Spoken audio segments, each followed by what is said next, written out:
Just a reminder, you can catch me recording this podcast live on AMP. AMP is a new live radio app that lets you call in and chat with me in person while recording. Get the app on Apple's App Store and make sure you follow me at John Middlekauff to get notified when I go live. Okay, let's hit on a couple quick things. And let's start with the Denver Broncos. It's over. Sean Payton and Russell Wilson, this thing is over before it even started. And I was thinking about it today. Think how many couples you know, whether it's your friends, whether it's your parents' friends when you're younger, whether it's your wife, your girlfriend's friends, where you go out with them or you're around them and you go, this is never going to work. Zero chance. And if they are married, this thing's going to end sooner or later. That's Russell Wilson and Sean Payton.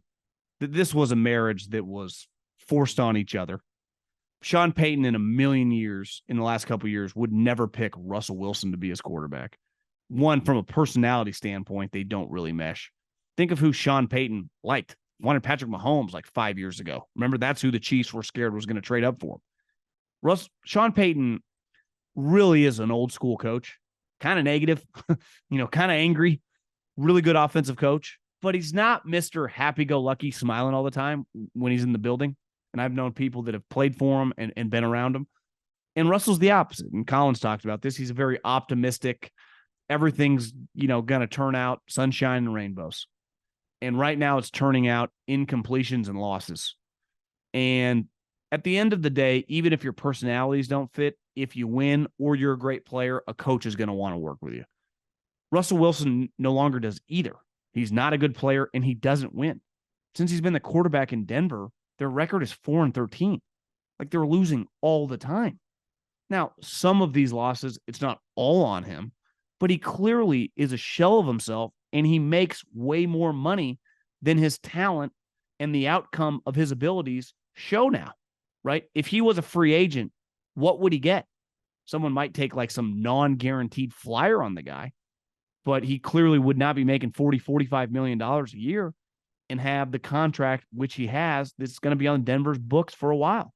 Now, people ask me, like, how are they going to get out of this? I don't know. I don't think it's possible to trade him. No team is trading to put that contract on the books. Even if you could get him for literally nothing. Like, hey, send us 2 balls, a pair of cleats, 2 hot dogs, and a nacho, and we will give you Russell Wilson. Like, that team would say no, because they would have to take back a contract. So I do not think, and you never say never, because we've seen in the NBA, it's like, this guy's not tradable, and he ends up getting traded. In football, that's not the case. It's why so many guys, honestly, who could still play, get cut. Because, like, yeah, we're not taking the contract. Look at Dalvin Cook. Dalvin Cook, they could not trade him because he made $14 million. It was just numbers, right? It's like, we want him on our team, but we value him at $6, $7, $8 million. We cannot take $14 million.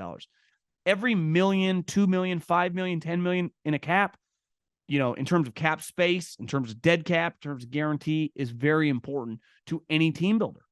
So this thing's over. Like, the divorce is imminent. Now, there are complications to the divorce, right? I'm sure we've all known people who don't like each other, are essentially divorced, but don't do it maybe because the guy has money, right? It's actually cheaper to stay together for all parties involved. But it's like, they're broken up. Like, this thing's over. Like, you don't need to tell me he's been cut to know that, like, Sean Payton's already moved on. He said it yesterday. Like, he's already got to cut the verbiage in the plays because Russell can't say them in the huddle. And let's face it, did Pete Carroll actually give him an easy place to play? Because all Russell ever did was complain, and all they did was win. Yet he comes to Denver, they put it all on his plate, and he was completely overwhelmed. I mean, last year, what was the story that came out? He would be at the line of scrimmage and try to audible, and he would short circuit and say the Seattle audibles. And the wide receivers and the tight ends would be like, what is he talking about? What did he just say? I don't even know what that means. And this year, clearly Sean Payton is not hold your hand, smile, and hug you every day, is intense and giving him long play calls that, I don't know, Drew Brees executed for a long period of time. Russell can't even get him in and out of the huddle. So, and then he says after the game, Sean Payton says it's not working out, and Russell said it's fine. This thing's over. I don't know how the outcome what's going to happen, what year he's going to be cut, whether he's benched, whether they tell him to go away. But I think it's all on the table now, moving forward. And it's a complicated situation because of the contract, but their relation, this thing was probably over before it started. The Bears. I heard a pretty jarring stat today, which I guess I would have known, but I don't know. It still stood out to me. And I don't know if a lot of people realize this, even though they drafted one. Part of the reason we don't look at the Bears, the team that drafted one, because they made that trade so early. So they ended up drafting 9th, but they were the worst team in the NFL last year. Worse than the Texans, worse than Denver. Like, it was the Bears. And part of the reason the Bears they did not win a game last year in November or December. I think, and they played in January too now with the, 17 games. They have not won a game since late October 2022. I'm recording this September 18th, 2023. They have lost 12 straight games. Now, no one is going to argue with you when you talk about Justin Fields today. He's not very good. You can't win with the guy. He lacks quarterback skills that you need to play well on Sundays. Worked in Saturdays. I liked him as a prospect. I was wrong. He's terrible. But I think you also have to ask yourself, because I've been saying this, like, Chicago, even if he sucks, is going to be in good position because they'll lose a lot of games and then they'll just have a bad record, so they'll draft high. And they also have, I'm recording this part before the Monday night game, Carolina's not any good either. I'd be shocked if Carolina won more than 5 games. They could get 2 picks in the top 5. They're going to be in good position. But you also have to ask yourself, even if you have a terrible team, shouldn't you figure out a way to win a game during a 12-game losing streak? That kind of reminds me of the Cleveland Browns and Hugh Jackson, except, I don't know, they were trying to lose. The Bears are trying to win these games. They are not tanking. They are trying and putting all their chips in the middle of the table. This is not the desired outcome. I thought a lot about it. Them not cutting Chase Claypool tells me everything they need to know about their operation. I thought, and I know he scored a touchdown against Tampa, but that was an easy moment to just kind of set the tone for every guy that Ryan Poles has drafted these last couple of years. That will never be tolerated around here, ever. Yet they saw him just keep practicing, and he ended up playing, and he had a touchdown. It's like, it's just cool to do that, and you'll just say you're sorry and keep battling. That's not what winning teams do. And is Eberflus a good coach? How could anyone say that? Does Ryan Poles know what he's doing? I don't know. Do you feel good if you're a Bears fan about these guys? If this continues and you win 3 or 4 games, these guys running your operation next year? Is this the type team Caleb and his dad were talking about, that we will not go there? Like, are you that operation where Caleb pulls an Eli Manning or John Elway? Listen, Chicago, I've never been there, but I don't even need to go there to say it's an awesome city.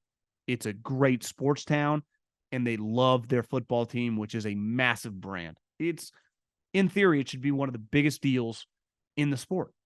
But they have just been consistently shitty for so long. And it gets back to a couple things. 1, ownership's cheap. 2, they clearly have not hired well. And this current group, like, they're starting to get to the line of embarrassment. Have not won a game in 12 games. 12 games. It's one thing Aaron Rodgers beat you. It's another thing to kind of get shoved around by Baker Mayfield. Eberflus is a defensive guy. So I think the coach and the GM, this is the NFL, man. Things change so fast. Now, the ownership is cheap. Are they going to want to fire these guys? I'm not saying they do or will. But I think if you're a fan, you got to wonder, is this the group that we want pulling the trigger moving forward when we got all these picks coming? I don't know. I don't, because they're getting worse. For a limited time, you can save 40% on NFL Plus premium annual subscription when you sign up through Plus Play from Verizon. Plus Play is a platform where you can shop, manage, and save on the subscriptions you already love, like NFL Plus. With NFL Plus Premium, you get access to live games on mobile, NFL Red Zone, NFL Network, and more. So you can watch multiple games all at once on any screen around you for updates. Never miss a touchdown. And for fantasy football players, NFL Plus Premium makes all the difference. Access to programming like Fantasy Live through NFL Network, Red Zone for tracking player performance on Sunday, access to live local primetime games, access to Fantasy Plus. Just go to Verizon.com/NFL to get NFL Plus Premium today. It's 40% off an annual subscription. That's just $59.99 for the full season. Get it before it's gone.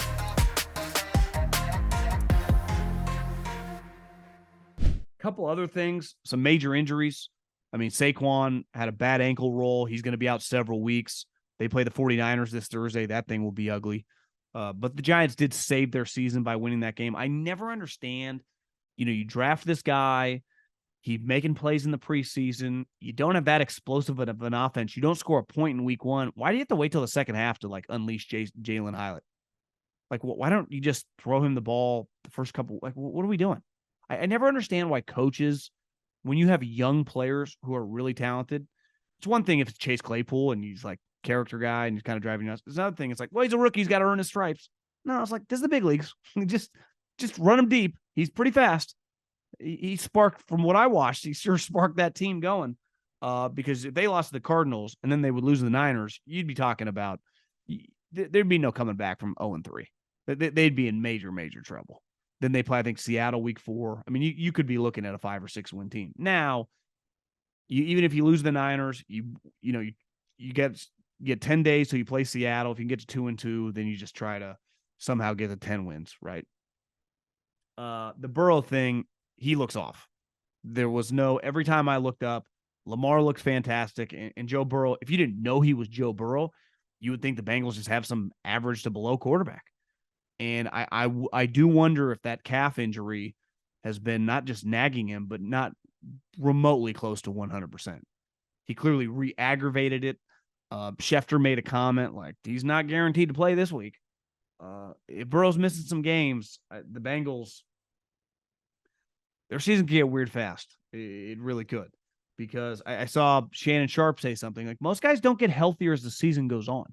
So when you have early season injuries, hamstrings, calves, how do you, even if you take a week off, you're always worried about re-aggravating it. You play quarterback, people are hitting you low. You got to scramble a little bit just naturally because your offensive line's been getting smoked. So that would be pretty concerning. I mean, Lamar, this was the push is pay the guy and just unleash him. Just get him in the right headspace. He's worth it. Can he win in the playoffs? Only time will tell, and we'll have to learn that the next couple of years.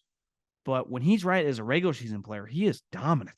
He looks really, really good. Zay Flowers looks fantastic. We know organizationally they're just a high-level, operation. So Lamar Jackson's a fun player to watch. I don't have much to say about Brandon Staley. It's just par for the course. Kansas City gave Mahomes a ton of money, which they didn't really have a choice. Once all these other guys are getting paid, you got to break off your cash cow and your moneymaker. So not surprised at that at all. I think the Chiefs, if I'm a Chiefs fan, listen, the offense clearly is a work in progress, but we got one of the greatest offensive coaches ever. We have one of the greatest quarterbacks ever. We have one of the greatest tight ends ever. We have a really good offensive line and a good running back. We're going to be okay. I think the thing to be excited about is we have a top 5 defense. Is our defense legitimately a powerhouse? Are we a defensive team now? Because if you give Andy Reid a defense, watch out. If they got a defense, which they sure as hell look like they got one to me, they've drafted a bunch of DBs these last couple of years. They look pretty good. We know how good Chris Jones is. Karlaftis they drafted. Their linebackers are fast. Chiefs have a defense. How are they not in the Super Bowl again? Them Miami AFC Championship game?